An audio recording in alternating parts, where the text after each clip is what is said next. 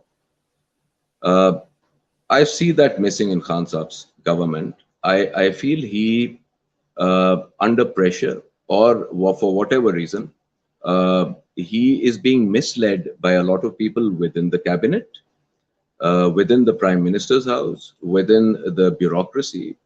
And he needs to take stock of who has been cheating him, because I find it very hard to believe that he has not realized